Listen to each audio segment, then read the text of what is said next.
sé si a ustedes les pasó, pero yo estaba ingresando por el link normal que siempre. Profesor, buenas noches. Buenas noches, que siempre. Estamos triste, profesor. Profesor, por ahí como es feriado, por ahí no le sale el tema del recordatorio del calendario. No. Profesor, es que cuando son feriados recuperables, el joven de apoyo administrativo ha cambiado el enlace. Oh. Pero solamente por hoy día, porque... Pero no me mandó el enlace a mí. Si está ahí, por favor, que... Sí, ya me acordé. Siempre mandas, tienes razón, siempre mando un enlace nuevo por esa fecha.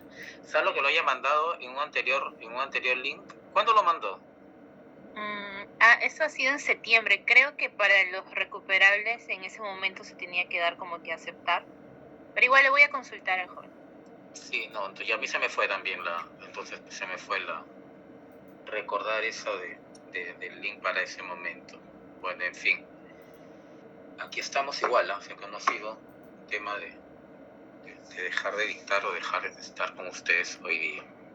Bueno, un gusto verlos a la mayoría, ¿no? Verlos por esta forma, ¿no? ¿Cuántos somos? 26, faltan por lo menos 8.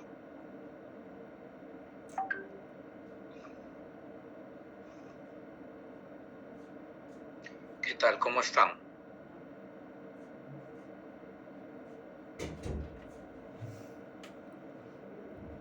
Muy lunes y feriado, profe, a la vez. Sí, pues pasa. Ojo, profe, y a la vez con un aroma sábado, porque mañana es feriado legal. Sí, claro, y hoy día hay que celebrar 2 veces, ¿no? Pero bueno, muy bien. Todavía no he terminado de revisar los exámenes, ¿no? Hay ciertas cuestiones que me faltan todavía concretar, ¿no? Pero una vez que tome alguna decisión voy a hacer, no totalmente público, pero sí algunas cuestiones que deben de mantenerse en el sentido de las cuestiones de ética y de reglamento de parte de ustedes para poder elaborar trabajos y obviamente rendir los exámenes, ¿no? Entonces, más allá de algunas cuestiones y necesidades personales, está un poco siempre en mantener las condiciones de alumnos como tales en la medida de su comportamiento y de su participación ética en cuanto a lo que tengan que rendir. Vuelvo a decir, en cuanto a los trabajos y a los exámenes o pruebas o prácticas o controles que demos. Profesor, buenas noches, consulta Ana. ¿Hay recuperación de ese examen? ¿Por qué, Ana Sofía, tú crees que está mal? No, sino que de verdad que me faltó tiempo. Está buenazo. De verdad, bueno, profesor, 20 pues ya, 20. Después de su Ana Sofía, examen, 21 no, tampoco te voy a poner, ¿no? Después de su examen, todos los exámenes me parecieron papayita. Pero de verdad que sí, me marcó. De verdad. No creo que. Todavía no he revisado tu examen, Ana Sofía, si es que no creo. Ay, no, ni lo revise, profesor, me da vergüenza. Pero bueno, de todas maneras, está la satisfacción de que lo has hecho tú y lo has hecho con tú. Eso sí, como haya salido, pero es que de verdad que faltó tiempo. Esfuerzo. Es que mucho, demasiadas lecturas, muchas cosas, diapositivas. Creo que me crucé. Sí. Puede ser por ese lado, pero por esa parte no se preocupen. Siempre voy a valorar bastante el esfuerzo, la capacidad que tienen, el entusiasmo que demuestran para el curso, para aprender, ¿no es cierto? Y para participar en clase, y esas cuestiones se valoran, siempre al final se valoran, así es que a todos les recomiendo eso, ¿no? Más allá de que hay algunas cuestiones de contratiempos personales, pero siempre se valora eso. Así es que por esa parte no se preocupe. Ok, ¿Qué gracias. novedades? Sí, aparte del Halloween que hay hoy día ¿alguien ha ido? ¿Alguien ha visto cómo está lo del Hola, Halloween? hola, está ¿En la tele? lindo. Está Profesor, Sí, Nelly. profesor, buenas noches. Buenas Sí, yo sí noches. quería comentar algo. Algo que me ha causado gratamente, una impresión bien grata. Bueno, el Archivo General de la Nación, muy aparte de la celebración por Halloween o criolla, han tenido la gran idea de hoy día hacer o presentar un teatro vivencial criollo para los niños. El ingreso ha sido gratuito. De por sí me llamó mucho la atención desde que salió el anuncio. Yo tengo mi niña de 6 años y bueno, por motivos personales no pude yo asistir, pero sí la mandé y me han enviado fotos, me han comentado más o menos, han hecho una remembranza de los personajes históricos, como lo que es Miguel Grau. Por ejemplo, ha estado el que viene a ser el bisnieto de Miguel Grau, el auténtico, y que por ende es muy, muy, muy parecido al abuelo. También Micaela Bastidas y distintos personajes históricos del Perú. Muy aparte de eso, me ha gustado porque como que les han explicado qué es lo que hace el Archivo General de la Nación en cuanto a sus procesos, ¿no? Por ejemplo, han visto lo que es un proceso de conservación, claro que un poco más centrado en los niños, ¿no? De una manera más práctica y más fácil, ¿no? Lo cual me ha gustado, en verdad, porque más o menos así ellos, por ejemplo, en el caso de mi hija, ya sabe, ¿no? Qué es lo que hago día a día, ¿no? En mi trabajo, porque siempre me preguntaba, ¿no? Entonces, me ha parecido una idea muy, muy buena por parte del Archivo General de la Nación. Y nada, y quería compartirlo con ustedes. Excelente, excelente. Eso es todo. No sé si ustedes han ido al Met. ¿Saben qué es el Met? ¿Saben qué es el Met? MT. No, profesor, no. El Museo Metropolitano. Así es, Melissa. Natalia de repente no lo sabe muy bien, pero nosotros como limeños deberíamos de saber. El Met es el Museo Metropolitano de Lima, ¿no? Que estaba en el ex Ministerio de Transportes, ahí en 28 ¿cuál sería? Con la última cuadra, ¿no? de Wilson, frente al UTP, ese edificio Sí, antiguo. así es. Uh-huh. Ya, muy bien. ¿Y han entrado a ese museo? Ese museo es una maravilla. Es una maravilla, es un museo de verdad espectacular, ¿no? Tuve la suerte de...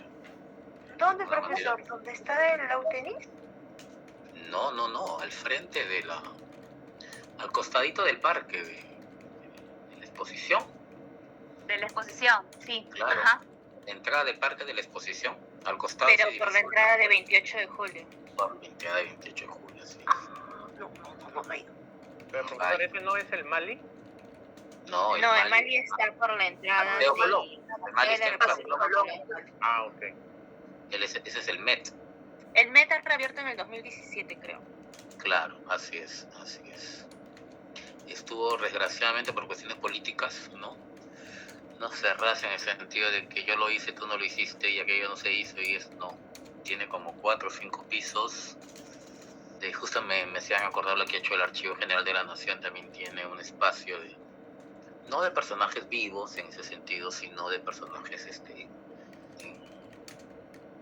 tipo estatuas de cera o medias robóticas que se mueven, ¿no? Hay un salón para lo que es revivir el terremoto de Lima de 1700, allá por la época de Santa Rosa de Lima, ¿no? Donde parecen esos cines 3D, ¿no? Donde te sientas y se mueve todo igualito. O sea, ya imagínense, ¿no? Todo lo que puede haber desde Lima y sus inicios preincaicos inclusive, ¿no? hasta ahora. Interesante, ¿eh? Muy interesante. Si tienen la oportunidad para ir, vayan, ¿no? ¿Cuánto costará ahora? 5 soles, 10 soles. Sábado, un domingo es súper interesante. Bueno, ¿alguna otra noticia?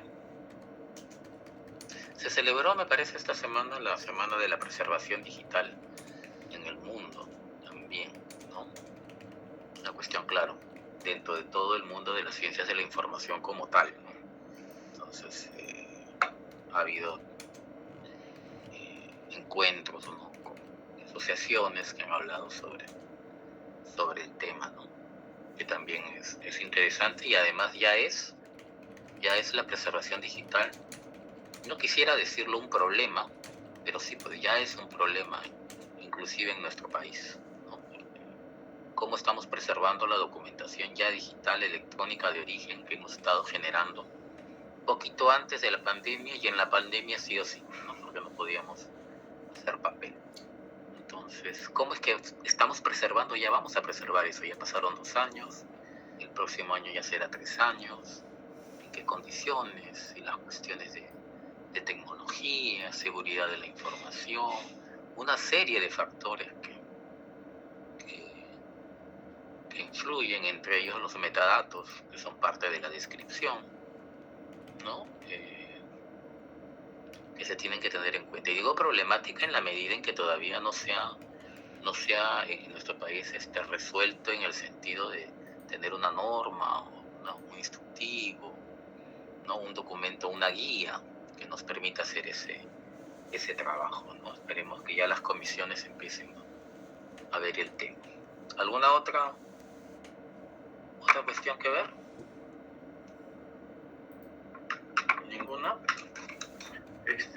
Profesor, buenas noches. ¿Cómo estás, Miguel? ¿Qué tal? César Campo, profesor, disculpa. Perdón, César, disculpa, sí, Miguel. Sí, justito estoy, me he inscrito ya para donde he estado, dando en la escuela el curso de proyecto de gestión documental en el marco de la Lección de Gobierno Digital, que comienza el 16 de noviembre al 2 de diciembre. Está muy interesante y bueno, le recomendaría a los compañeros también, si hay oportunidad, que se puedan inscribir, ¿no? Ok. Profesor, buenas noches. Miguel Velázquez. Sí, ahora sí, Miguel, ¿cómo estás? Sí, justo de lo que mencionaba usted sobre la ciberseguridad.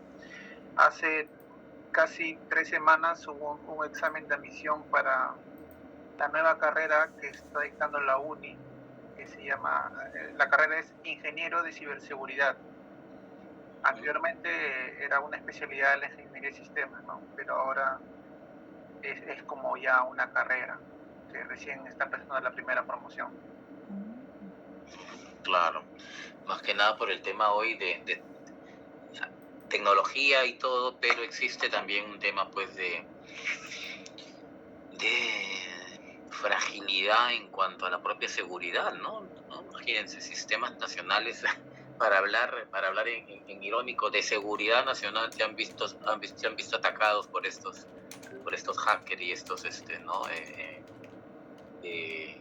estos expertos, pues, en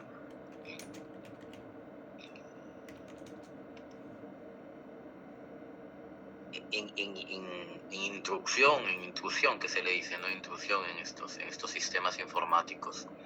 Pasa lo mismo, pues, en el tema digital, ¿no? Entonces, ¿cómo es que lo estamos afrontando? Y bueno, pues, carreras del futuro, ¿no? Ya, eso es obvio, ¿no? Y en nuestro campo, pues, ligado mucho más a la tecnología. Hay que darle bastante al tema tecnológico, de todas maneras, ¿no? Así es que, si estamos interesados en seguir esto, pues siempre hay que seguir, ¿no?, cursos de programación, de seguridad de la información, ¿cierto? De lo que dice su compañero sobre seguridad, sobre ciberseguridad y las cuestiones tecnológicas. Bienvenidos sean, ¿no? Todo ayuda, así como debemos saber de leyes, ¿no es cierto?, de planeamiento, ¿no?, de calidad. Ahora hay que saber sí o sí de tecnología también. Y a ver, ¿alguien más? Ya estamos ahí para continuar. La clase pasada ya habíamos empezado, aunque sea, habíamos empezado a darle una primera mirada a nuestra segunda norma, ¿no? A nuestra norma ISAR CPF, ¿no? ¿Qué significa ISAR? A ver, ¿qué significa ISAR?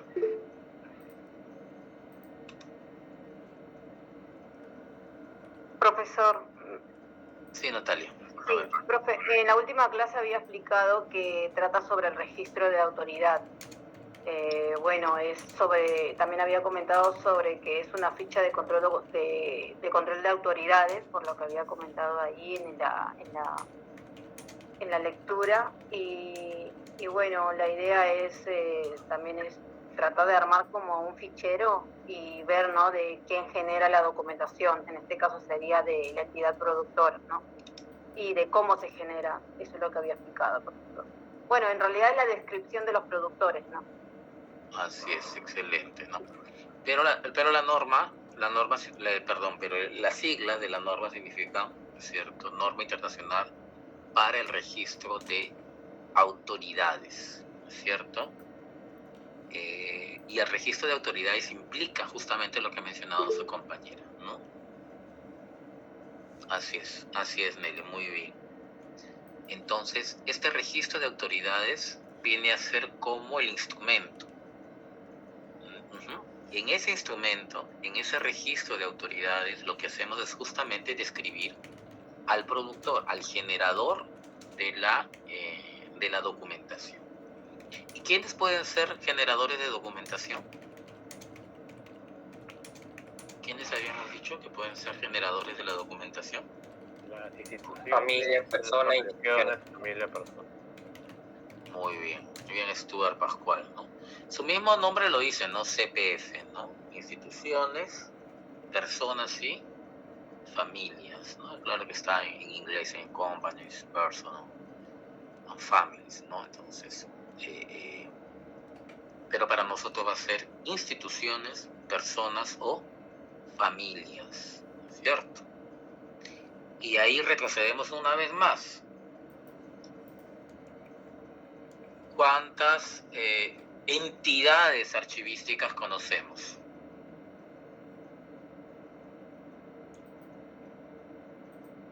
¿Cuántas entidades archivísticas conocemos? Que lo hemos mencionado y que se los puse en el examen y que lo tenemos en los PPTs. El ejemplo que nos daba NEDA, ¿no? ¿No es cierto? El CNEDA, ¿no? El Comité de Normalización de Descripción Española, ¿no es cierto? ¿Cuántas entidades conocemos? ¿Cuántas entidades archivísticas conocemos?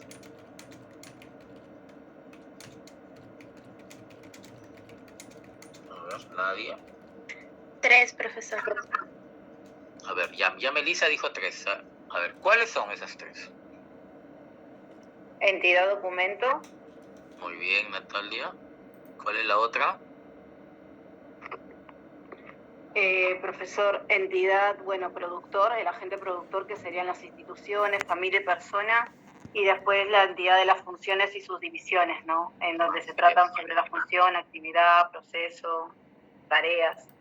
Perfecto, muy bien. Entonces, justo traigo a colación eso porque de ahí parte el hecho de que aquí en la norma, ISAR, en el registro de autoridades, ¿no? Partamos porque vamos en esta especie de registro de autoridades, de instrumentos, de fichas, vamos a describir a estos productores, a estos generadores de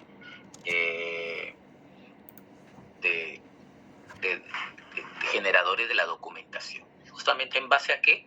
En base a alguna función, algún papel que cumplan, alguna cuestión que estén llevando a cabo, ¿no? Vamos a ver también en el ejemplo de este alumno de un ciclo pasado que también hizo el trabajo y lo hizo desde el punto de vista personal, ¿no? Que también ustedes lo tienen en su plataforma y que también sería bueno que estemos viendo. Ojo, ya 2 tareas tenían ustedes además, ¿no? Ver el tema del video y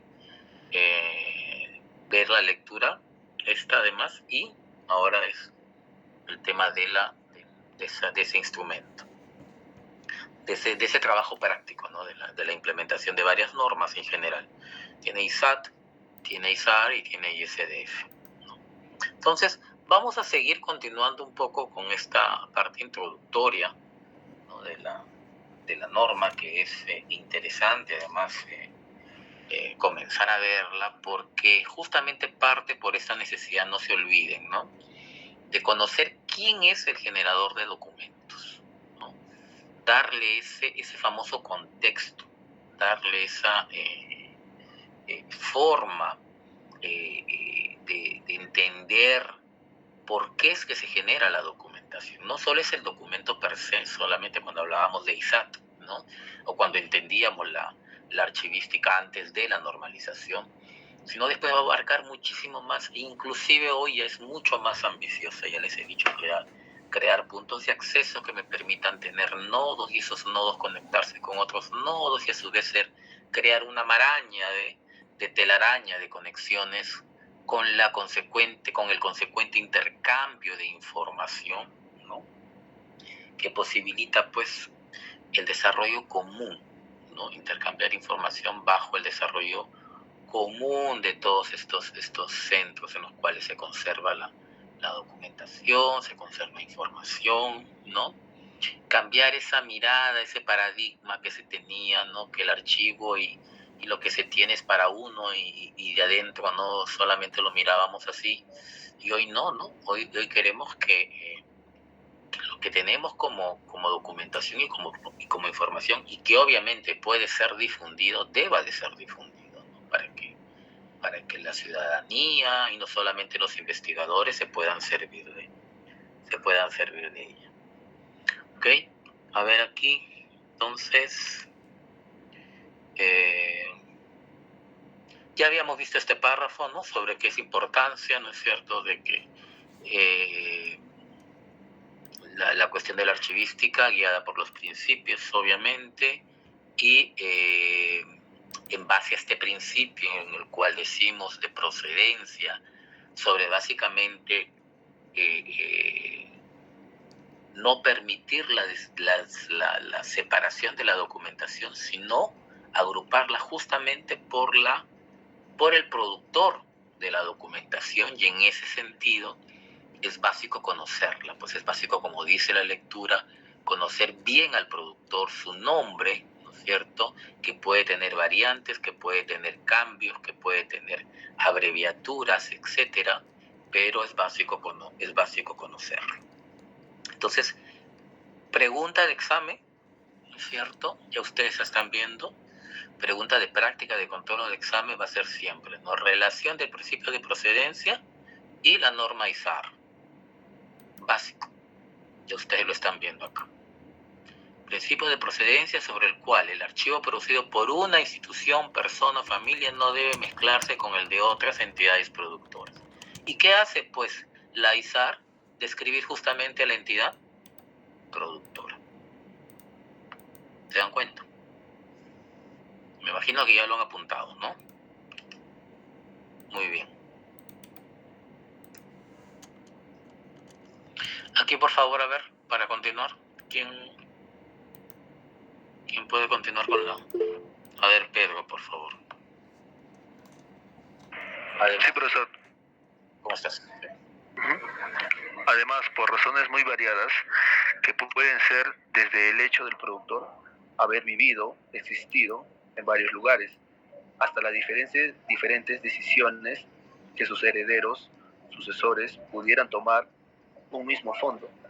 Puede estar parcelado en varias entidades custodia y en diferentes lugares o países, reforzando la oportunidad del establecimiento de autoridades de archivos como instrumento de detección de la fragmentación de los fondos.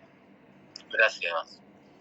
Interesante, ¿no? Miren lo que dice este párrafo. Y ahí entiendan el por qué este instrumento, también apúntenlo para que se relacionen algo y no parezca complejo. El instrumento se llama registro de autoridad. Es como decir, ¿cómo se llama donde yo describo series documentales? ¿Cómo se llama? Inventario. Inventario, ¿no es cierto? Y yo ya sé que es un inventario y me digan, ¿no? Lo que me digan, sé lo que es un inventario. Entonces, a partir del momento de ahora, cuando yo diga registro de autoridad, ustedes van a decir, es un instrumento, ¿no es cierto? ¿Dónde estoy describiendo a quién? Al productor. Al productor. Muy bien. Entonces, miren lo que dice este párrafo, ¿no? Dice, además, por razones muy variadas, ¿no es cierto? Donde, dice, puede ser que el productor no haya existido, haya vivido en varios lugares, o sea, no solamente tiene una sede, puede tener varias sedes, ¿no? Y ahí, por ejemplo, me da a mí la colación sobre el tema, por ejemplo, del virreinato, de la colonia, ¿no? Cuando hemos vivido, ¿no es cierto?, nuestra relación con la metrópoli, en este caso con España, y cómo es que nos vamos a relacionar, ojo, ¿no? Entonces, a partir de ahí, ¿no? Pueden haber tenido, dice, varios lugares, en diferentes sitios, ¿no? Puede haberse sucedido con otros nombres también, cómo se cambió, ¿no? O esta misma documentación producida por este productor puede estar además en varias entidades, ¿no? O inclusive en varios países, ¿no? Y así ustedes saben el famoso archivo de Sevillas, ¿no? Es tal cual, me parece, donde está toda la documentación de parte del Sí, Ana Sofía. Sí, profesor, sí, para comentar, solamente que parecido a lo que nos dejó en el trabajo, en el tema que nos toca a nosotros de la Municipalidad de Lima, que vimos el Fondo Cabildos, pero también el AGN tiene el Fondo Cabildos y también los archivos religiosos, creo, eclesiásticos de iglesia, ¿no? Entonces, en este caso, ese fondo está así, repartido. Repartido, ¿no? Claro, muy bien. Es un ejemplo parecido, ¿no? Entonces, vean cómo es que si, por ejemplo, ¿no? El arzobispado tiene su registro de autoridad, el Archivo General de la Nación tiene su registro de autoridad, y la municipalidad tiene también su registro de autoridad. Y si yo ya sé los tres y me puedo conectar con los tres y hago conexión, imagínense, ¿no? Lo valioso de esto para poder, sí, Melissa, para poder sacar más provecho aún de estos tres registros de autoridad. Sí, Melissa. Profesor, disculpe, y ese siendo en el caso del ejemplo de una institución, pero si fuera así igual para una persona, ¿cómo sería el ejemplo? ¿Quién está? ¿Quién está mencionando? O sea, si fuera una persona. Claro, por ejemplo, si fuera una persona, ¿no? ¿Qué podemos decir, ¿no? Por ejemplo, yo, si heredé no sé si mi bisabuelo fue un personaje, ¿no?, trascendental o público, ¿no?, y dejó varios escritos, varios documentos, varias obras, ¿no?, y que entre la familia se ha ido, ¿no?, un poco repartiendo. Entonces cada uno de los miembros que quedan se puede haber, ¿no?, llevado parte de. Entonces yo puedo tener mi registro de autoridad de mi bisabuelo, mi primo puede tener su registro de autoridad también del bisabuelo, el otro primo o el otro bisnieto, etcétera, no puede tener otra visión. Eso también pasa. Y de hecho puede pasarnos, más cuando se trata de gente que de alguna manera ha sido personaje público, famoso, ¿no?, y que ha dejado algún tipo de información, ¿no? Y ahí vean, ¿no? Porque se me ocurre, por ejemplo, ver el tema de Antonio Raimondi. Ustedes saben que de Antonio Raimondi en el AGN hay documentación, ¿no?, de sus obras, ¿no? Pero ¿qué tal si hay otro pariente, ¿no?, en esta altura del partido, que por ahí tiene alguna otra documentación, pero no nos lo da a conocer porque simplemente no ignora la forma en cual puede registrarlo, simplemente dice lo dono otra vez a la AGN y lo pueda donar, ¿no? Pero también él podría, de forma, ¿no?, con iniciativa personal, hacer este tipo de registro, de descripción, y mencionar qué tanto el Archivo General de la Nación tiene información de este personaje como él también puede tener información de este personaje, ¿no? Se dan cuenta que siempre la idea es tener localizado, por eso se llaman puntos de acceso, tener localizado todo aquel lugar, ¿no es cierto?, espacio, ¿no?, en este caso, entidad, persona, que pueda tener documentación que sea al final relacionado con lo que estoy buscando, ¿no? En este caso tratándose de los productores, ¿no?, de los generadores de la documentación, ¿no?, desde ese punto de vista, ¿no? Vean que al final no nos separamos tanto del tema documental, ¿no? Porque si bien es cierto, aquí estamos hablando de ISAR, al fin y al cabo vamos a terminar hablando de documentación, ¿no? Porque ese es nuestro punto, ese es nuestro objetivo, describir al productor en la medida en que genera documentos, ¿no? Y eso es lo que nos va a interesar. Aquí no estamos hablando de la vida personal por la vida personal, ¿no es cierto? No estamos hablando de cuán transparente o cuán corrupta es una entidad, ¿no es cierto? No estamos hablando cuán rica o cuán pobre es una familia, sino lo que estamos diciendo es, en la medida en lo que ha trascendido su vida y su gestión, la documentación que ha ido generando como evidencia de la misma, pasando por la descripción de 3 miradas: la mirada documento, la mirada productor, agente productor, y la mirada función. De eso se trata.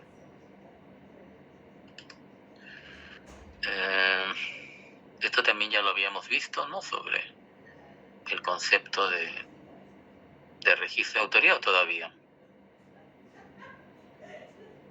A ver, no creo, ¿no? A ver, por favor, ahí, ¿quién? A ver, sí, adelante, por favor. El concepto de registro de autoridad de archivos es muy similar al de autoridad en biblioteconomía, con la diferencia de que solamente se preocupa con instituciones, personas y familias. En el caso de productores, los registros de autoridad de archivos aprovechan las amplias investigaciones normalmente ya logradas en los archivos para el establecimiento de sus historias, biografías e identificación de funciones, actividades, instituyendo además las formas autorizadas de sus nombres y todo y cualquier otra información que según normas nacionales o institucionales sea considerada pertinente. Para otras instituciones, personas y familias presentes en los fondos, colecciones, como autores, destinatarios o interviniendo de maneras diferentes, se pueden constituir registros de autoridad de archivos compuestos simplemente de los 4 elementos de la descripción, 2 con carácter delimitados, y pueden identidad e identificador del registro de autoridad y 2 pequeñas formas autorizadas del nombre y fecha de existencia. Gracias, Nelly. Okay. Sí, gracias, Nelly. Aquí lo último es importante señalar, más allá de que ya hemos dicho que este tema de fichar de alguna manera a los productores parte por, ¿no?, un tema de la bibliotecología, biblioteconomía, como se denomina en algunas otras escuelas, ¿no?, y de identificar justamente a estas personas, familias o instituciones bajo sus historias, su biografía, sus funciones, sus actividades, ¿no es cierto?, y las formas oficiales o paralelas que tienen para denominarse. Pero aquí al final hay algo interesante y ya empieza a presentarse la norma como tal, ¿no? Y es que lo que se puede constituir en registro de autoridad de archivos compuesto simplemente de los 4 elementos obligatorios de la descripción. Ojo. Y aquí estamos señalando 4 elementos obligatorios de la descripción en cuanto a ISAR. ¿Cuántos eran en ISAT? 6, profesor. 6, profesor, 6. 6 elementos obligatorios, ¿no? Acaban a decir que son 4. 2 con carácter de metadatos, nos dice, aunque ya sabemos que todos son metadatos realmente, ¿no? 2 con carácter de metadatos, que son el tipo de entidad e identificador del registro de autoridad, y 2 principales, como son las formas autorizadas del nombre y fechas de existencia. Ya vamos a ver qué tipo de entidad justamente se va a referir a qué estamos describiendo o a qué estamos aludiendo, a una institución, a una persona o a una familia. Cuando a veces pongo en el examen, dígame qué tipo de entidad se trata, me ponen entidad pública, entidad privada, ¿no? Entonces, ¿qué me tienen que contestar? ¿Qué me tienen que contestar ahí? A ver.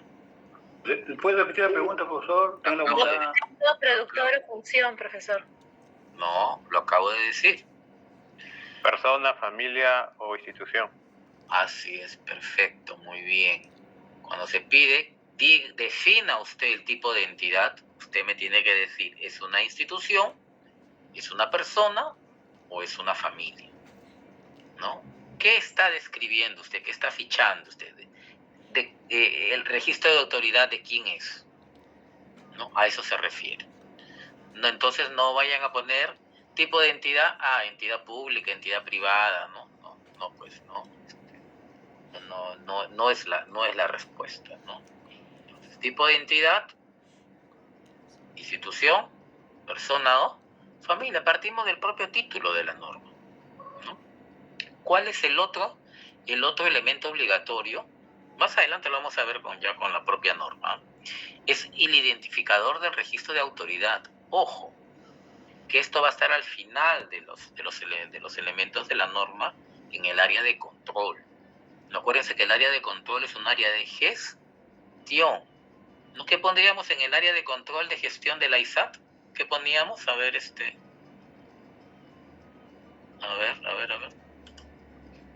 A ver, Stuart, ¿qué poníamos en el área de control de la ISAT? ¿Qué elementos había? De la ISAG, ¿no, profesor? Si mal no recuerdo, creo que estaba el tema de contenido. ¿En el área de control? Nota el archivero, reglas o normas, fechas de la dirección actualizada, profesor. Así es, muy bien, ¿no? ¿Qué poníamos? Nota del archivero. Así es. Reglas o normas. Y la fecha en la que se elaboró ese instrumento descriptivo. ¿Se dan cuenta? Son normas de gestión. Y este identificador del registro de autoridad también es un elemento de esa área. En ese sentido, lo que me está pidiendo es cómo estoy codificando a ese instrumento descriptivo, a ese registro, a esa ficha. ¿Ya? Entonces, desde ahora ya vayan visualizando. No estoy codificando a la entidad, estoy codificando a su registro de autoridad, estoy codificando al instrumento que estoy elaborando. ¿Ya? Aquí la ISAR me va a pedir eso. Como elemento obligatorio, usted me tiene que decir qué código le ha dado a su instrumento descriptivo. A eso se llama identificador de registro de autoridad. Ojo con eso. Y los otros, obviamente también aquí hay bastante confusión cuando se empieza a trabajar el tema, pero ya una vez que uno le agarre el flujo a estas normas, ya no vamos a tener equivocación. Formas autorizadas del nombre es y tal cual, ¿no es cierto? ¿Cómo es que oficialmente, a través de un documento de creación, normativo, resolutivo, ¿no?, etcétera, se le denomina a la entidad que estamos describiendo? O a través de su partida de nacimiento, acta de nacimiento, bautizo, etcétera, ¿no? Donde se encuentra el nombre de la persona, ¿no?, o los apellidos de la familia que estamos también describiendo. Entonces, por eso se llama forma autorizada. Autorizada. No es que, ponle AGN, pues no. Va a haber otro elemento donde sí le voy a poder poner AGN porque me lo va a pedir, pero aquí no. Aquí estamos hablando solamente de los 4 elementos obligatorios. Y ese, por ejemplo, es un elemento obligatorio. ¿Qué pasa con fechas de existencia? Y es ahí también el tema, ¿no? Yo Ya desde aquí les suelo decir qué es lo que pongo en el examen. Yo le doy 2 fechas. Le doy la fecha del fondo documental, le digo el fondo, la existencia del fondo documental es del 2008 hasta del 2018, por ejemplo, hasta el 2022. Y fechas de creación de la entidad, de 1995 al 2022, o hasta ahora, no vigente. ¿Qué fecha colocan ustedes en fecha de existencia? Fecha de la entidad, profesor. Fecha de la entidad, ¿no es cierto? Fechas de la entidad. Entonces se entiende que aquí, ¿de quién estoy hablando? ¿De quién es? Del productor, y por lo tanto tengo que colocar la fecha de la institución. Cuidado siempre con ese tema, porque a veces también se les escapa y ponen la fecha de la documentación. Aquí en ISAR no se pide fecha de la documentación, se pide fecha de la institución, de la familia o de la persona, que obviamente periodo de vida de la persona o de existencia de la institución. ¿Se entendió? ¿Sí? Eso lo vamos a ver más adelante. No ya. está todavía en la hoja, ¿verdad? ¿Perdón? Porque se ve el acercamiento del trabajo con los profesionales. Ahí se ha quedado. Sí, esa es, ahí es. Estoy hablando de eso. Si ustedes leen con lo que yo leo, registros de autoridad de archivo compuestos simplemente de los 4 elementos, ¿sí? Sí, profesor. Sí. Sí, está bien. Estoy hablando, Melissa, de estos 4 elementos. Tipo de entidad, identificador de registro de autoridad, formas autorizadas del nombre y fechas de existencia. Ya, de arriba. En el primer párrafo. Si eso, márquenlo con resaltador. Porque de ahí adelante va a ser lo que vamos a resaltar, aunque igual se va a mencionar todas las demás normas. Entonces, ¿cuáles son las ventajas de trabajar con estos registros de autoridad? A ver, la primera, por favor. A ver, Michelle. Sí, profesor, buenas noches. Buenas noches. El acercamiento del trabajo con los profesionales de las áreas de bibliotecas y museos, lo que les permite no solamente el uso de nuestros ficheros de autoridades, sino también nos habilita a usar aquellos que ellos ya construyeron. Muy bien.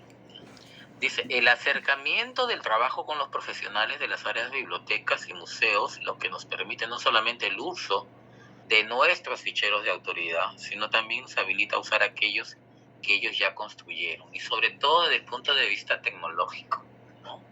Ellos tienen herramientas, ¿no es cierto? Creo que la vez pasada habíamos mencionado algunas, que son inclusivamente gratuitas y que lamentablemente en el Perú no contamos, ¿no? con un sistema de archivo. Imagínense, no contamos con un sistema de archivo y mucho menos con unos sistemas de registro, ¿no? O sea, miren la importancia. Ahí quiero también que miren por qué jalamos tanto la bibliotecología, y miren desde dónde la escuela americana, canadiense, inglesa ha partido para crear, generar, hacer de repente una cuestión paralela, ¿no?, a lo que se hacía en bibliotecología, ¿no es cierto? Entonces, cuanto para ellos es importante tener descrito todos sus libros, todos sus recursos de información, ¿no? Y de repente nosotros nos matamos, porque es lo que veo, y a ver si alguien me corrige, nos matamos en ordenar, en clasificar, hacemos nuestro cuadro de clasificación, nuestro PCDA, todo, y sin embargo, anda tú ver la clase de bases de datos que tenemos, con criterios distintos, con 10, 15, 20, 30 campos, ¿no?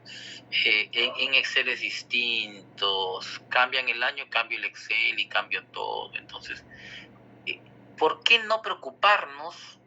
También tan importante para nosotros ha sido clasificarlo, ordenarlo y tenerlo muy bien dispuesto físicamente, y no poder contar con instrumentos básicos que me permitan poder accesarlo. Entonces, eso yo creo que es un ejemplo a seguir de la bibliotecología, sí o sí, y desde hace mucho tiempo se debió hacer, ¿no? valorar en demasía, no porque sea mi curso de descripción, valorar en demasía esto que es descripción. Esto que es descripción. Entonces, todavía no hemos visto los ejemplos, sí hemos visto, perdón, en la primera parte los ejemplos, por ejemplo, ¿no? Valga la redundancia, que nos han dado varios de sus compañeros al momento de hacer sus inventarios. Hemos visto la variedad de inventarios, la variedad de criterios, ¿no? Y sin embargo no le damos la importancia, pienso, ¿no? Entonces, ¿cómo es que llevamos un control, un conocimiento, una cuestión del uso de las tecnologías para armar estas herramientas informáticas que me permitan hacer este trabajo descriptivo? Bajo el contexto que yo pueda desear, porque ya hemos dicho, toda norma estándar, toda cuestión de normalización es una buena práctica. Yo puedo decir, mira, de la ISAT me puede servir esto, de la ISAAR me puede servir esto, ¿no? De la ISDF que vamos a verla me puede servir esto. Y ahora que hablo de documentos digitales o electrónicos, tengo estos otros elementos. Pero ya voy empezando a trabajar el input, porque ahí también es otro aspecto importante. Y a ver también si no me dejan mentir, que cuando viene el informático y nos sorprende, porque nos dice, bueno, informática ha decidido que los vamos a apoyar y vamos a ver si hacemos un pequeño aplicativo para ustedes. ¿Qué desea que pongamos? Y ahí recién nos ponemos a romper la cabeza, sí, me parece que acá, me parece que por acá, y esto sí, esto no, nos miran y nos dicen, oye, estos señores no saben ni lo que quieren, entonces, bueno, para la próxima regresamos y perdemos oportunidades. Porque lo básico en el Excel ya debe estar definido qué es lo que vamos a hacer. Simplemente le debemos decir, muy bien, gracias, pues vinieron, acá está, mira mi Excel con sus 15 campos, con sus 15 elementos, lo necesito que me lo automatices. Y punto. ¿No es cierto? Entonces, miren la primera cuestión que se señala y es básica, ¿no? Y no por qué tenerle, no sé si envidia, recelo a la cuestión bibliotecológica, inclusive a los de los museos, ¿no? Más la bibliotecología, que ha avanzado en ese aspecto y hay que reconocerlo, ¿no? Entonces, ya estamos en lo mismo, ya se han dado las normas también, se han dado las cuestiones, pero eso sí nos falta, pues el tema de software, el tema de aplicativo, que sea muchísimo más vendible, más usable, más de capacitación también, ¿no? Entonces, eso nos falta. Eso sí hay que reconocer que todavía no hay un estándar mundial que no hay 3 o 4 software que estos son los que debemos usar en archivística, ¿no? Para el tema descriptivo. No está todavía tan expandido ni tan vendido. Eso no quiere decir que en países como Canadá, Estados Unidos, Inglaterra, Australia, no existan, en Francia existan sus propios software aplicativos, inclusive en España, ¿no? Ustedes cuando hablan con algún proveedor de software español, inmediatamente les va a decir, mi sistema de archivo tiene su módulo de descripción basado en la ISAT-G, ¿no? Sin que uno le pregunte. Y esos son informáticos, ¿eh? Esos señores son informáticos, son, no obviamente de sistemas, pero que han aprendido pues este tema, porque obviamente tienen que saber este tema para venderle a un archivero esta herramienta, ¿no? Sino cómo nos venden la herramienta. ¿Ok? ¿Alguno que mencionar alguna experiencia al respecto o no les ha pasado todavía? Mucha experiencia, profesor, pero toma tiempo, profesor. Pero sí, muy importante, profesor, la confusión, como usted siempre nos dice, el profesor también nos dice cuando intervienen los archiveros con los programadores. Pero por eso también, profesor, yo considero que en los posteriores sílabus, así como nos han enseñado Word, Excel, que está un poco complicado, siquiera como referencia, profesor, nos debe nutrir de información, de programación, porque es importante. Pero claro, estos sílabos ya no se puede cambiar, también el plan de estudio no se puede cambiar, claro está, porque el archivero la archivística es una ciencia, es un arte, ¿no? La confusión de varias, ¿cómo se llama? Criterios, ¿no? Que debe esbozarlo con un fin, un resultado. Por ello, yo considero, ¿no? Que debe también nutrirse al alumno para que sea más experto, y un poquito siquiera de programación para poder tener claro, porque los programadores, profesor, son bien engreídos, son demasiado engreídos, entonces tiene que llevarlo bien, porque lo contrario, profesor, se le complica a uno la vida, profesor. Así es. Muy bien, Víctor, sí. Como comentario, te puedo decir que ya está, obviamente ya cumplió también el tiempo de vigencia de la currícula, se está pensando en la actualización y ya, de hecho que se tiene que tener pues niveles de programación, niveles inclusive de cuestiones de crear algunos sitios web también, y obviamente herramientas tecnológicas sí o sí. Y ya casi durante todo, así como antes estudiaba inglés en toda una carrera y ahora que se ha dado para afuera, pero igual, ¿no? Justo eso me da a colación, ¿no? Que así no lo dé la carrera, pues uno tiene que prepararse, ¿no? Aparte. Pero sí, de hecho... Yo considero, profesor, una cosa, yo sé que estoy hablando con la persona que tiene mejor criterio resolutivo, porque usted es drástico y a mí eso me encanta, ¿no? ¿Verdad que sí? Profesor, estoy sobre una tesis ahorita, de reinserción en actividad laboral los internos de San Juan de Urigancho. Hace más de 20 años hice la reinserción laboral de los internos Nuevo Imperial Cañete, ¿ya? Reinserción laboral, que sí que hacerle programas, las cosas, ¿no? Entonces, esa vez hice de cerámica, porque estudiaba Senati, entonces mecánica, mantenimiento, soldadura y una cosa más que conocía por el tipo de experiencia también cuando salí de policía, muy jovencito, de un curso de zapatería. Ese curso eran caros, ¿no? Pero eran en papel, ¿no? Le mandaban de Lima, yo estaba en Ayacucho. Entonces, ¿qué pasaba? Me permitió hacer la tesis bien, ¿no? Más o menos bien o bien. Ahora, yo quiero hacer una tesis, ¿no? Y el profesor me está sacando de la inserción laboral porque es una tesis manoseada, porque todo el mundo lo hace, ¿no? Entonces, yo me acordé, dije, ajá, interesante. Hacer un programa archivístico para la reinserción de los internos del recinto penitenciario de San Juan de Lurigancho. Mira, un programa archivístico es parte, ¿no? Porque eso no existe en el INPE como una capacitación para dirimir o bajar las penas, pues, ¿no? Conmutar las penas por estudio, ¿no?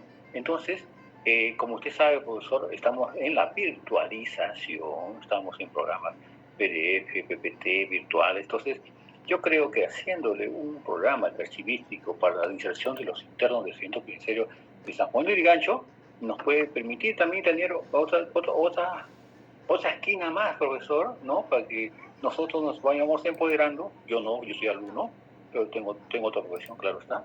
Pero también nos vamos empoderando, profesor, que nos hagamos conocidos.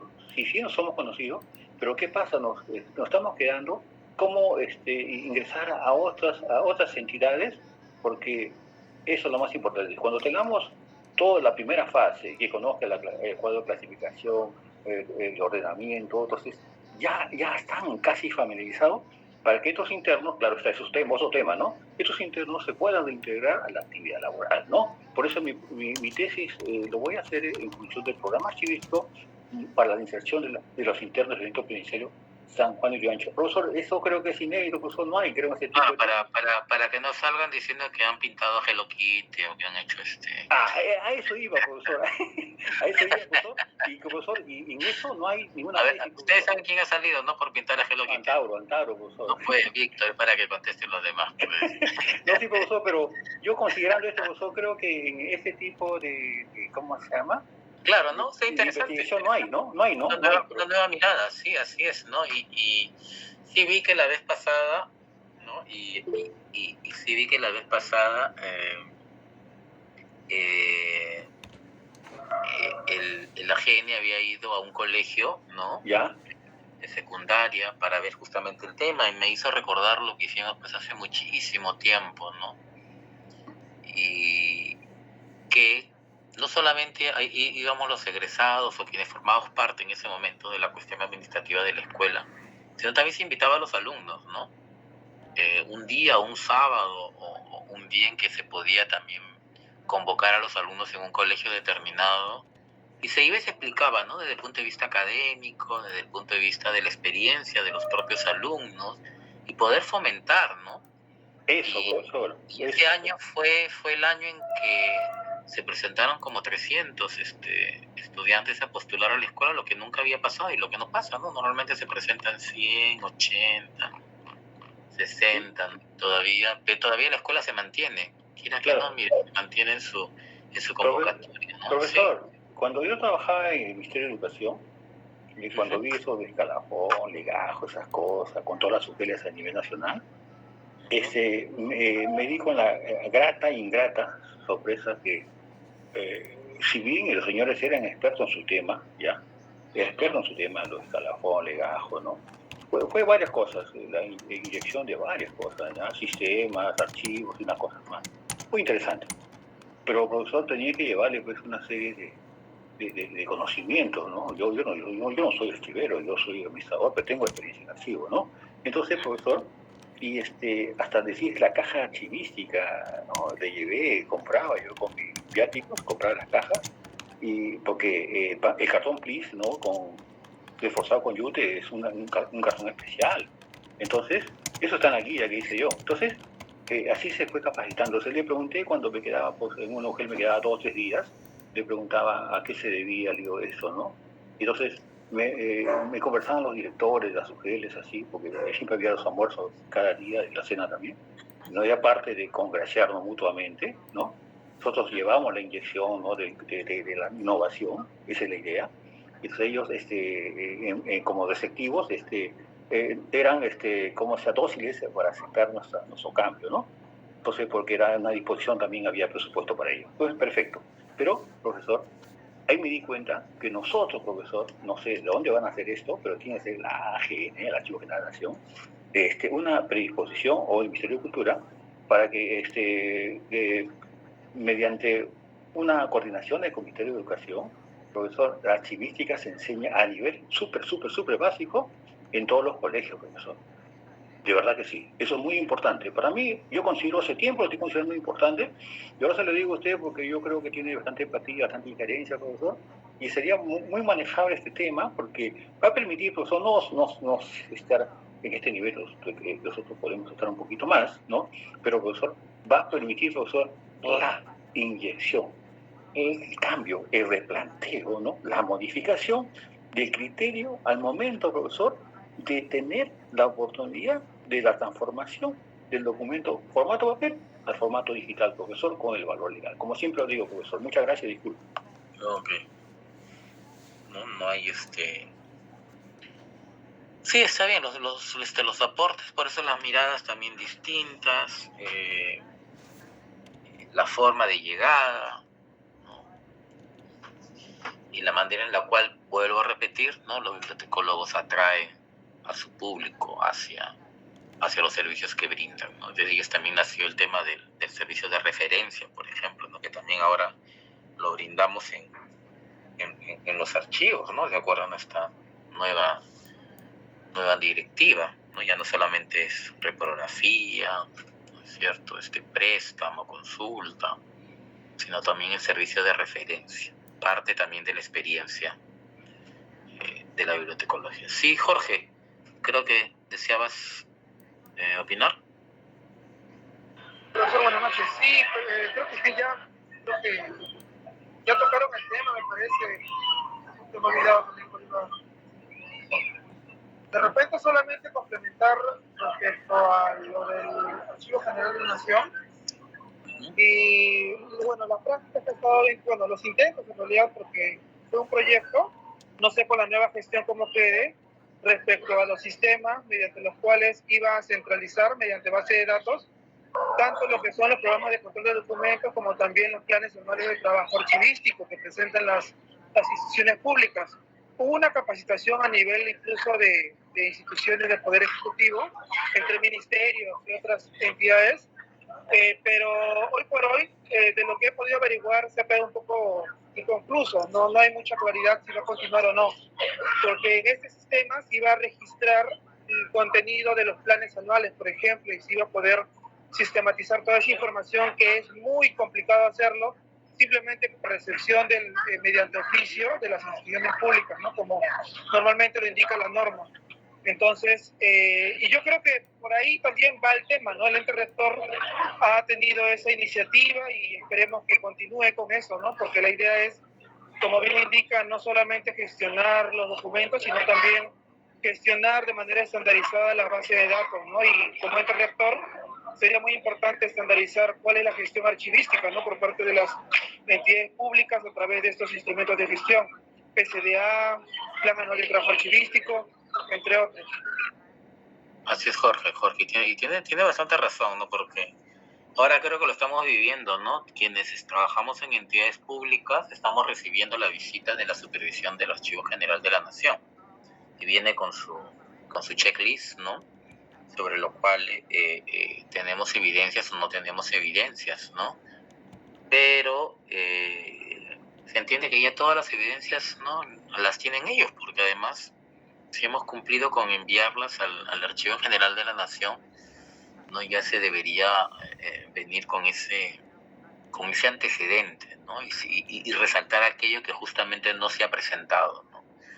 Entonces, por ahí pasa, pues, el tener, lastimosamente, volvemos a lo que es la tecnología, tener las bases de datos, la información centralizada, el poder comparar, ¿no?, el poder aprender de otras entidades también sobre lo que hacen, ¿no?, y seguir dando orientaciones. Lo que sí me pareció muy positivo es el ánimo con el que están yendo en esta etapa, una etapa no conciliadora, en el sentido de asesorar, de recomendar, de sugerir, más que una cuestión ¿no?, de sancionar en el no tienes, no cumpliste, no, sino esto de acercar más que de alejar, ¿no? Porque nada ganamos, pues, alejando a los archivos, ¿no? Lo que queremos es que el sistema se fortalezca en cuanto a que todos deseen participar en esto, ¿no?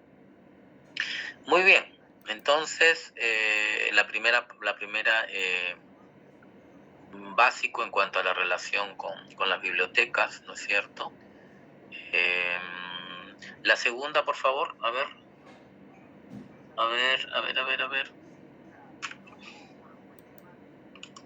Y está por ahí. A ver, César, por favor. El B, ¿no? Profesor, buenas noches. Buenas noches. Sí, B, la elaboración de un nuevo tipo de recurso para la investigación en los archivos que, contribuyendo a una base de datos en separado, puede mantenerse siempre actual, independientemente de las fechas extremas del fondo, colección, permitiendo que se pueda acompañar las herencias, sucesiones y las competencias de las instituciones, ¿no? Ok, gracias. Entonces, con esta ISAR construimos ese nuevo instrumento, pues, ¿no? Es como le decía yo, esa nueva ficha, ese nuevo instrumento descriptivo, entre comillas, ¿no es cierto?, que me permite justamente no hablar de la documentación, porque ya la hablé en el ISAT, sino de hablar del productor, ¿no es cierto?, y con ello, pues, de todo el devenir que pueda haber tenido en el tiempo, ¿no? Entonces, recalcar que es importante el desarrollo y la elaboración, de este tipo de instrumentos, porque justamente es un instrumento exclusivo para describir a los productores. Muy bien, la tercera. A ver, ahora sí, Ana, por favor. Gracias, profesor. El control de la creación y uso de puntos de acceso en las descripciones archivísticas, instituyendo entradas normalizadas de nombres, permitiendo la distinción entre los homónimos, estableciendo las referencias cruzadas para las siglas, los seudónimos, los títulos, etc. Ok, puntos de acceso. Entonces, básico, pues cuando hablemos de metadatos, de elementos descriptivos, ¿no es cierto? En otras palabras, estamos hablando siempre de puntos de acceso, ¿no? Imagínense, como ya le digo, esa maraña, ¿no? Es así como las neuronas que tenemos en el cerebro y que una se conecta con otra y se van, ¿no?, esparciendo por todo, ¿no?, por todo nuestro cerebro, nuestra cabeza igual, ¿no? En los sistemas de información debería de darse eso, ¿no?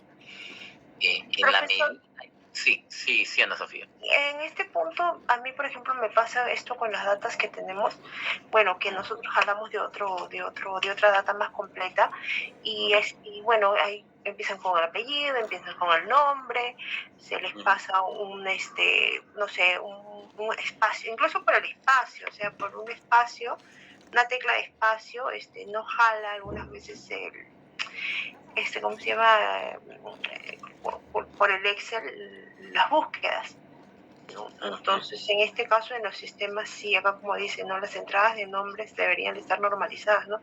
Primero el apellido, el segundo apellido, y en el homónimo, pues deberían de tener alguna, no sé, característica especial o una observación para saber que existe más de uno o dos, ¿no? Ese era el comentario. Así es, excelente. Bueno, imagínense hasta esos puntos, ¿no? Cuando a veces no tenemos registrado o no tenemos el listado o no tenemos formalizado el ingreso, por eso se llama aquí, cuando se habla el control de la creación y el uso de acceso a la administración archivística, instituyendo entradas normalizadas. O sea, no es que ya venga un documento y yo le comience a poner, sí, Juan Pedro, no, Loaiza, y después al siguiente día viene el mismo documento y le pongo Loaiza, Juan, y después viene otro día le pongo Loaiza y no le pongo el nombre. Entonces, eso no es una entrada normalizada y estamos haciendo, ¿no?, otro tipo de trabajo y no se debería de dar. Entonces, este tipo de cuestiones, este tipo de instrumentos en la cual realizamos y elaboramos un registro de autoridad, escribiendo justamente al productor, a la entidad, con el nombre autorizado o, en otras palabras, con el de la creación o el nombre de su partida de nacimiento, etc. La forma en la cual nosotros estamos normalizando ese ingreso. ¿Qué debe ir primero? ¿Qué debe ir qué debe ir, después? ¿No? ¿En qué documento me debo de basar para poder describir el nombre, etcétera, ¿no? Entonces, por ejemplo, si yo pongo, ¿no es cierto?, ministerio de tal, ya, al costado lo pondré ley de creación número tal, de tal fecha, ¿no es cierto?, decreto ley, o ley, ¿no? ¿No es cierto? Y ahí figura párrafo tal, ¿no? Se establece, crece el ministerio de tal cual, ¿no? Por eso es que le estoy poniendo este nombre. En otros casos igual, pues no pondré la partida de nacimiento, etc. Y después también podré normar inclusive qué va primero, los apellidos o los nombres y de qué forma lo tengo que hacer. Pero eso tiene que ser de una manera normalizada, de una manera controlada, por eso se llama control también. No puede ser que cualquiera, disculpen la expresión, cualquiera meta la mano en la base de datos y comience a manipularla. Entonces, pues, ¿no? Ustedes han visto en los Excel qué es lo que pasa. A veces yo pongo una palabra o un nombre y me aparecen 20, ¿no? Y uno le pusieron el nombre, como estaba diciendo, el apellido, el otro no le pusieron y al final es lo mismo. Entonces, eso no puede ser. Entonces, eso se evita con este tipo de instrumento. Que parezca tonto, disculpen la expresión, ¿no? Resulta básico, porque eso nos ayuda bastante al momento de querer accesar, vuelvo a lo de puntos de acceso, de querer accesar y tener la información a la mano, de manera inmediata. Sí, César. Profesor, disculpe, una consulta. Lo que usted está hablando de base de datos, cuando uno va a hacer un inventario voy a hacer una descripción, debe tener los campos o los puntos exactos, ¿no? O eso para que tenga una buena descripción. O es necesario poner los puntos bien detallados, ¿no? Por ejemplo, donde se utilizan en los inventarios. Claro, ¿qué hemos aprendido con estas normas? Vamos a dividir la respuesta en varios aspectos. ¿Qué es lo que hemos aprendido en estas normas? Que hay campos y que hay elementos de los cuales yo me puedo servir. ¿No es cierto? ¿Qué es más? Y eso sí lo he visto en varias entidades, ¿eh? Entonces, ¿qué es más? Pero antes de los elementos y los campos que hemos visto en ISAT, y ahora vamos a ver en ISAR, hemos visto el tema de que se trata de normalización. Y cuando se habla de normalización quiere decir que yo dé pautas para, de manera general, ojo, general, poder aplicar esta práctica en el archivo y con la documentación que yo me enfrente, que yo me encuentro procesando. ¿Ok? Ya son dos cosas. Aprendimos qué es normalización y aprendimos qué elementos me pueden servir o puedo yo utilizar. ¿Cierto? Como buena práctica. ¿Qué pasa en el campo? En el campo yo me doy con la grata sorpresa de que he visto de que tienen diferentes tipos de inventarios. Inventario para el expediente A, inventario para el expediente B, inventario para el expediente C. Y yo le digo, y si tengo yo pues 200 series, voy a tener 200 tipos de inventarios. O sea, ¿de qué estamos hablando? No sé si me entienden. ¿Sería correcto? ¿No sería correcto? Ah, no, pero es que aquí estamos hablando de planos, y los planos se describen de una manera, una posición. Aquí estamos hablando de licencias, y las licencias se describen de otra forma. Acá estamos hablando de comprobantes de pago, y los comprobantes se describen de otra manera. Y entonces, ¿dónde quedó la normalización? ¿Dónde quedó la estandarización? No sé si entienden mi punto de vista, la explicación que les estoy dando. A ver, alguien que pueda opinar, o César, tú mismo, a ver si... Bueno, a lo que usted no está opinando es, debe ser, los datos deben ser estandarizados, ¿no? En la cual que se puedan describir, ¿no?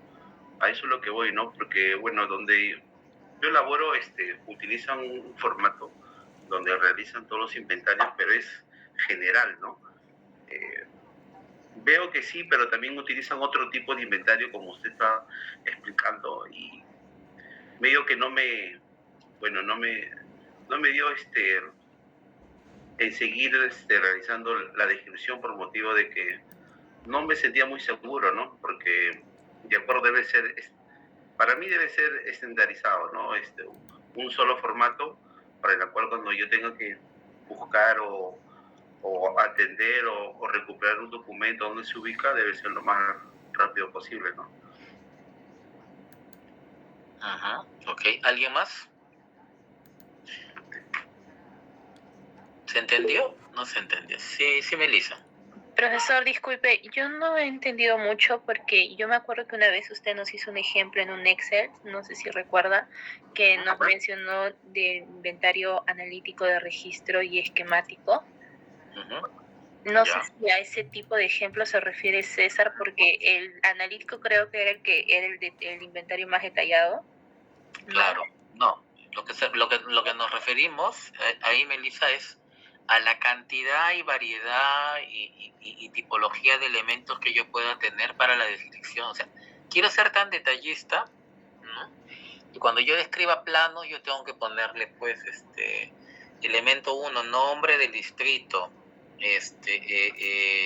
plano tipo de, ¿no? O sea, ¿qué cosa me describe? No sé, alguna otra característica. Cuando describa comprobantes de pago, número de comprobante, monto del comprobante, en soles, el IGB, entonces, ¿se dan cuenta? Los elementos que estoy tomando como descriptores, cuando describa la licencia de funcionamiento, el nombre de la empresa, su RUC, la fecha de creación de la empresa. Entonces, al hacer ese tipo de descripción, lo que estoy haciendo pues es tener, como yo vuelvo a repetir, tantas descripciones como documentación o series documentales tenga, ¿no es cierto? Entonces ahí justamente parte mi pregunta. Entonces, ¿dónde queda la normalización? ¿Dónde queda el hecho de decir con una base estándar sobre la cual yo pueda registrar cualquier tipo de documentación, que a eso debería de apuntar? Sí, Jorge. Sí, profesor, una consulta.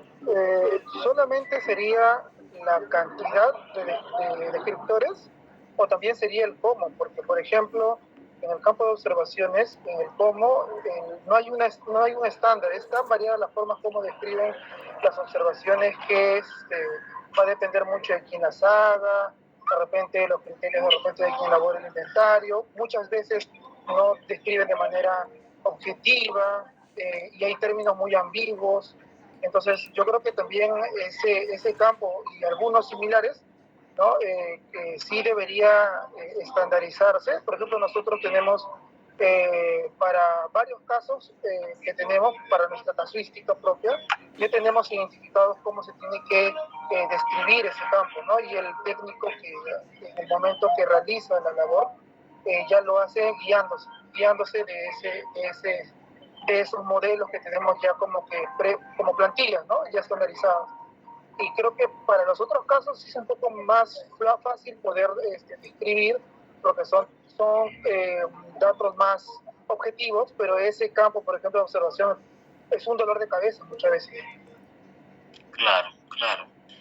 Ahí, por ejemplo, no quiero nunca llegar al tema cuadriculado, porque ya me he enfrentado por experiencia también a cuestiones cuadriculadas en donde nos puede saltar, pues, o sea, la idea es que no todo lo voy a tener mapeado. Trato, sí, de hacerlo en el sentido de que quiero ver toda la casuística con la cual me puedo enfrentar, y para eso tengo que hacer un trabajo concienzudo. Pero hasta ese caso en el que dice Jorge, por ejemplo, ¿no? En el yo de predefinir, mira, en el campo de observaciones tiene 5 cosas: poner faltantes, poner estado de conservación, poner cuestiones de digitalización, poner cuestiones de privacidad, reservado o no. Entonces ya yo le voy marcando la casuística a la persona y solo se debe centrar en esos aspectos. Pero ojo, mañana más tarde me puede decir, señor, pero ninguno de los puntos que usted me considera enmarca lo que yo quiero poner como observación, quiero poner otro. Entonces se estudiará, se analizará y se verá si es o no es una entrada formal que hemos visto arriba. Entonces, de esa forma es lo que nos enseña la normalización y la teoría sobre los cuales estamos estudiando. No es que a alguien se le ocurra y comience a escribir, no, y ya pues a otro también se le ocurra, no. Es que previa coordinación, análisis y evaluación se añaden o quitan cuestiones que me den al final un valor agregado a lo que estoy haciendo. Y de eso se trata. Entonces, veamos siempre, no vayamos por el lado fácil. Para mí el lado fácil es crear 80 formatos de inventario y tener para cada documento su tipo de descripción, ¿no? Eso sería el lado cómodo, pero imagínense en un software tener estar abriendo y cerrando, ¿no? Por cada serie este tipo de cuestiones y elementos sería medio complicado. Sí, Jorge. Sí, claro, como bien indica, en realidad no lo tenemos cuadriculado, ¿no? En realidad son plantillas que sirven como guías y cada entidad tiene su casuística. Nosotros tenemos identificado nuestra casuística.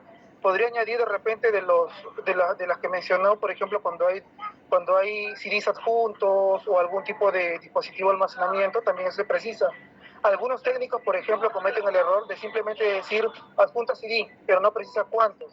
No precisa si de repente el CD no lee, si no se lee, si presenta alguna rotura. O sea, tenemos ciertas plantillas, tampoco tanto es el detalle, pero sí sirven como una guía y obviamente son las plantillas básicas, ¿no? Igual ellos pueden encontrar otras casuísticas y las tienen que registrar y luego hay una revisión. Por ejemplo, en el caso que mencionas sobre el faltante, para nosotros es un poco complicado que se coloque así, así suelto de huesos faltantes. ¿Por qué? Porque no necesariamente si el documento no se encuentra, no necesariamente es un faltante. ¿Por qué? Porque simplemente el documento no forma parte de la transferencia y en la oficina se encuentra, en la oficina de origen, es decir, en el archivo de gestión, no lo transfirió y en el archivo de gestión se quedó esa documentación.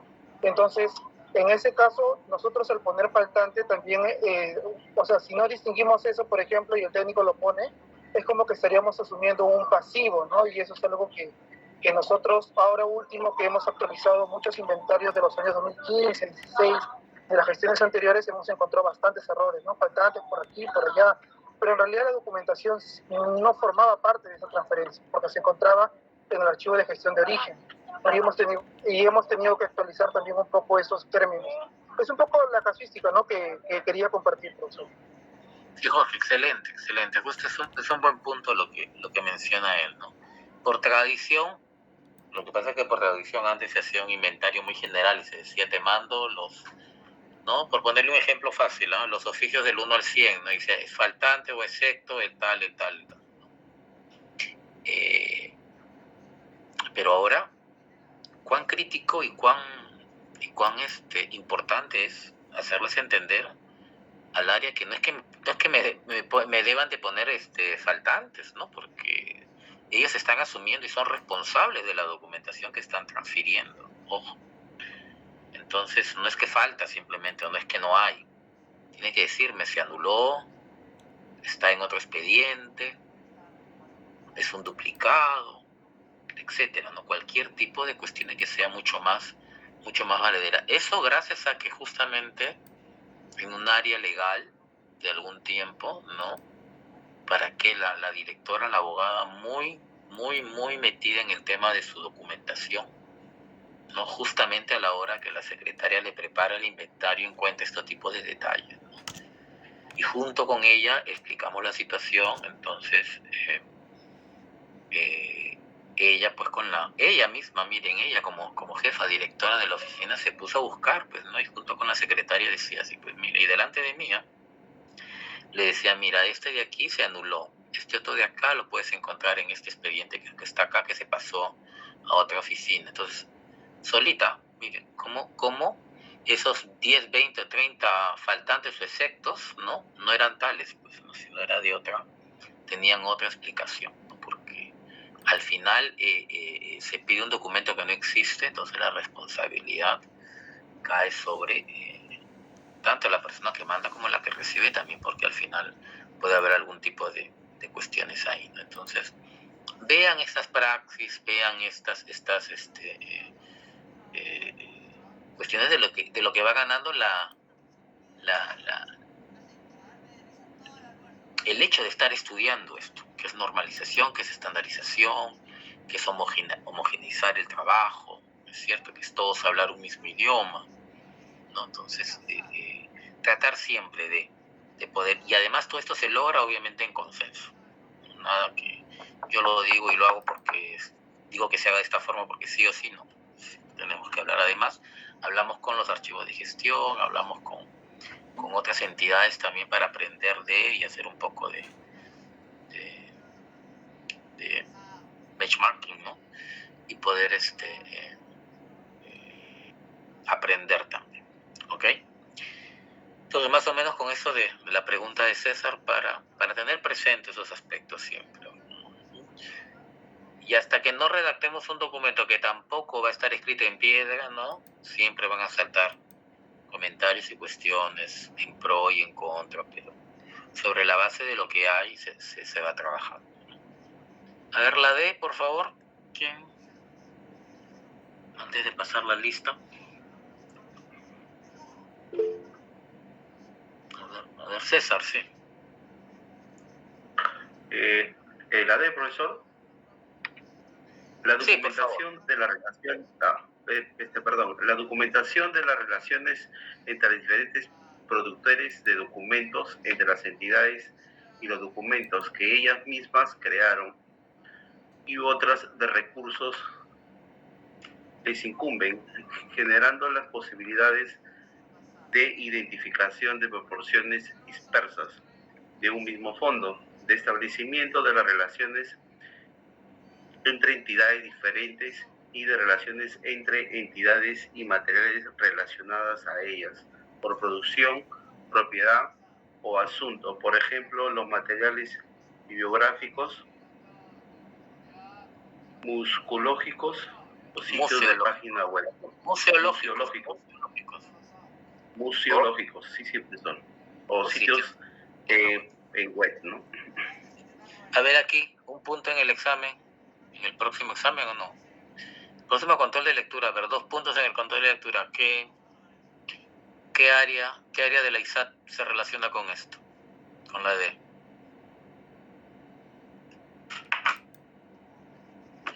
¿Qué área de la ISAT se relaciona con el punto D? Profesor, la que tiene que ver con las referencias o la bibliografía. Área, ¿cómo se llama esa área? A ver, Melissa. Llama nota, profesor. Área de documentación asociada. Área de documentación asociada.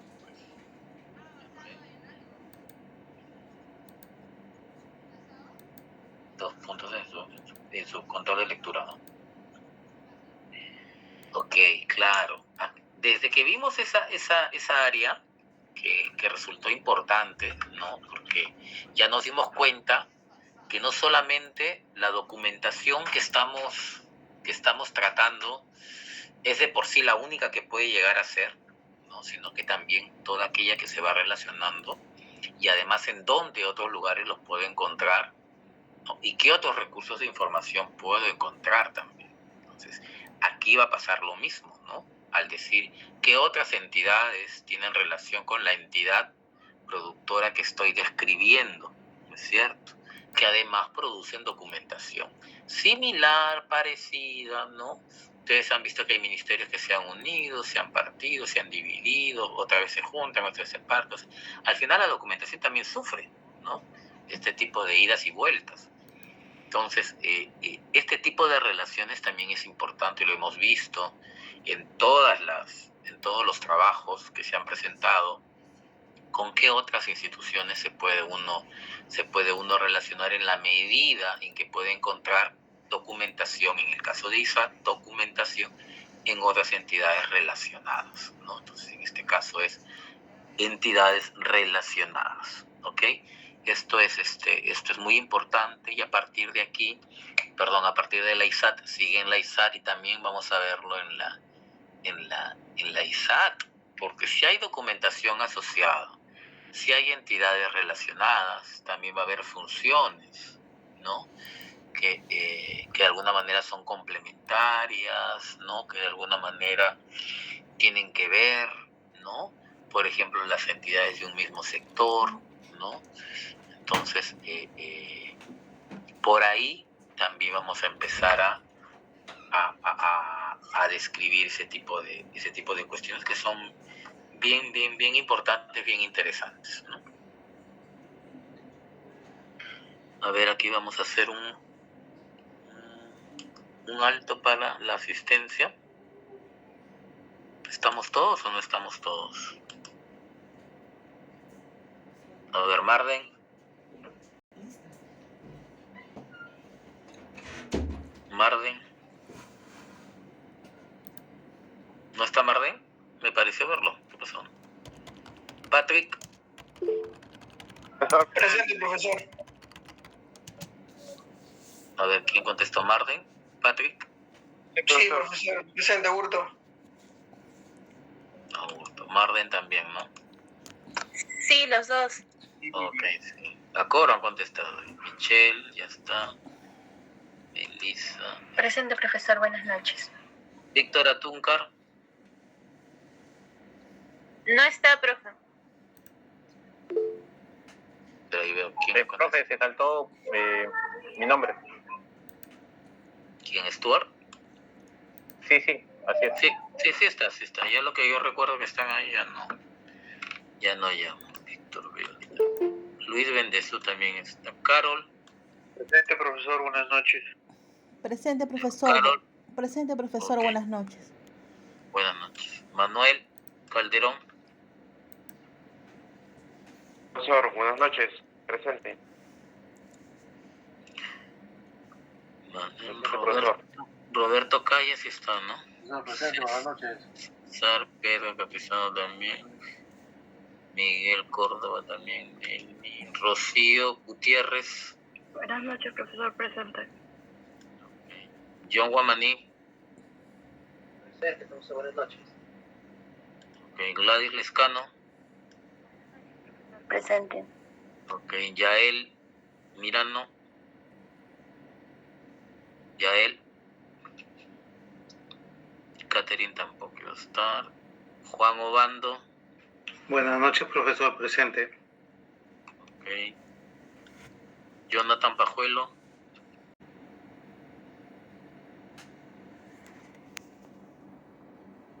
¿Qué pasó?